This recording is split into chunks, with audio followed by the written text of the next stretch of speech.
Ya, kita kembali lanjutkan dialog bersama dengan Al-Araf, pengamat intelijen.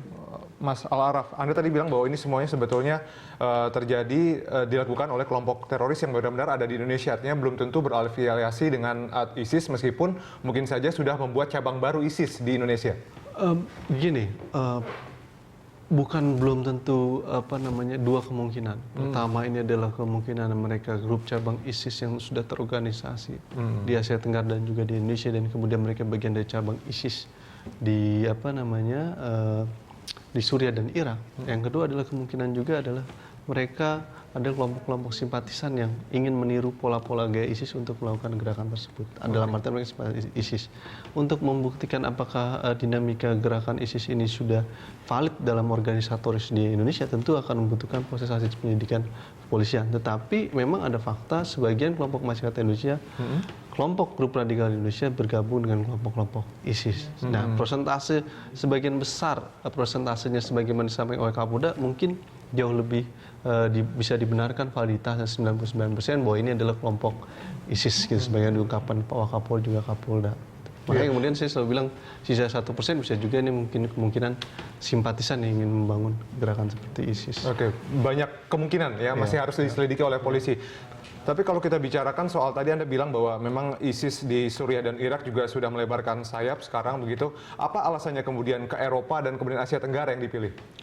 Ya, propaganda bangunan untuk Asia Tenggara tentu sederhana ya. Asia Tenggara dalam level gerakan radikalisasi di Indonesia, di Asia Tenggara memang memiliki persoalan serius dengan kelompok-kelompok radikal berbasis dengan berbagai latar belakang. Ada problem di Thailand Selatan, Filipina Selatan, Indonesia menjadi bagian yang dalam historical sejarah pada masa Orde Lama, Orde Baru, ataupun juga pada masa kini.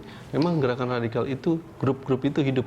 Paham ideologi tentang radikalisme itu hidup di sebagian grup masyarakat Indonesia. Meski itu kecil dibanding mayoritas komunitas Indonesia yang seharusnya lebih toleran. Nah, oleh karena itu, dia menjadi satu dinamika yang sangat amat mudah untuk dimobilisasi, dibangun organisasinya, mengingat secara historical organisasi-organisasi itu pernah hidup dan eksis, dan sampai sekarang pun organisasi-organisasi radikal grup yang paham ideologi radikalisme tadi itu masih eksis, meski kelompok-kelompok tersebut itu menjadi kelompok kecil. Ketika ISIS muncul satu fenomena global, tentu kelompok-kelompok ini menjadi satu komunitas kelompok yang ingin membangun satu kekuatan baru seperti ISIS, dan ingin membangun ISIS di wilayah-wilayah Asia Tenggara dan Indonesia khususnya. Artinya ISIS di Suriah dan Irak melihat ada kemiripan begitu ya, pola kultur kemudian dan sebagainya terkait dengan ideologi tadi di Asia Tenggara, di Filipina, Thailand, dan kemudian Indonesia. Karena faktor historical Indonesia punya kelompok radikal, dan juga kedua kelompok-kelompok radikal di Indonesia juga sebagian menganggap ISIS sebagai komunitas yang baru dalam satu dinamika gerakan terorisme yang cukup sangat besar, sehingga bisa menjadi masa politik baru bagi kelompok radikal di Indonesia pada saat ini. Pada waktu Jamaah Islamiyah, komunitas yang mereka ini adalah kelompok Al-Qaeda, sehingga kemudian ada konstruksi yang seperti itu. Oke, nah ini kan sebetulnya tadi menurut dari pihak kepolisian dan pemerintah dan sebagainya sebetulnya mampu dilumpuhkan dalam waktu hanya beberapa jam. Tapi kalau Anda melihat dari mungkin keinginan yang ambisi yang ingin ditunjukkan oleh kelompok teroris ini, menurut Anda apakah sudah berhasil atau tidak pesan yang ingin disampaikan oleh kelompok teroris yang ini? Pada prinsipnya gerakan terorisme itu menginginkan tujuannya adalah menciptakan rasa takut di publik. Tapi itu bukan tujuan utama, target antara untuk mencapai tujuan politik utamanya. Tujuan politik utamanya bisa bermacam-macam, membangun suatu tujuan politik terorisme kan motivasinya bisa variatif. Pertama bisa karena faktor tujuan agama, membangun suatu negara yang bermasukkan agama tertentu. Yang kedua adalah bisa motivasinya idiosinkratik, faktor ideologi misalkan. Yang ketiga faktornya juga bisa karena faktor etnonasionalisme, kelompok-kelompok pemberontakan bersenjata yang ingin memisahkan dari negaranya seperti IRA pada masa Irlandia di Inggris. Itu kan motivasinya bukan agama, tapi motivasinya adalah etnonasionalisme dan sebagainya. Bisa juga motivasinya adalah ekonomi. Nah, variabel motivasi yang berbeda yang dari kelompok gerakan terorisme yang tentu bervariatif itu menjadi satu hal yang dalam konteks keindonesiaan perlu diantisipasi apa sesungguhnya motivasi dari kelompok gerakan teroris tersebut. Kalau ini sesungguhnya adalah kelompok-kelompok ISIS, maka motivasinya biasanya berbasiskan karena agama dan lain sebagainya, karena pandangan ideologi, radikalisme dan lain sebagainya.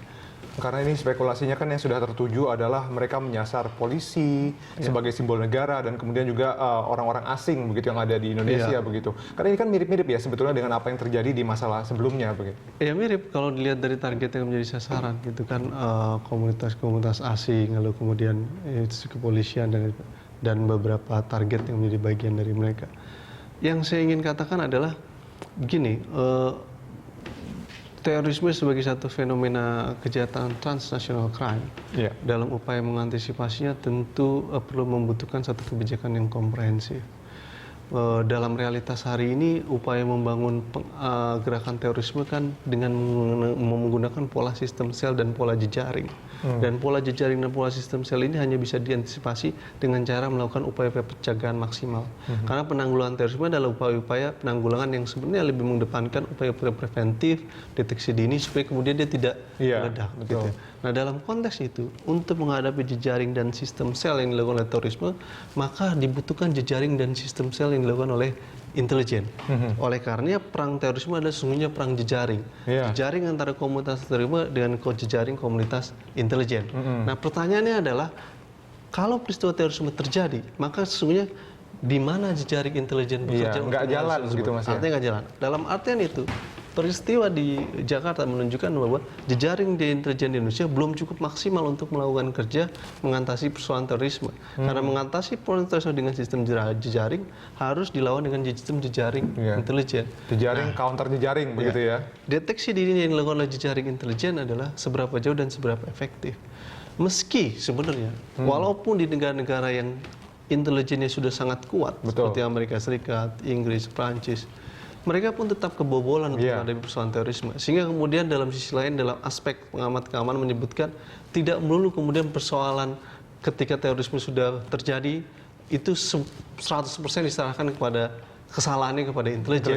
Gitu. Karena sesungguhnya memang fenomena terorisme sebagai fenomena transnasional crime dengan gerakan yang kompleks, sulit diprediksi, komunitas yang menjadi sangat sulit dengan ideologi yang begitu sangat kuat.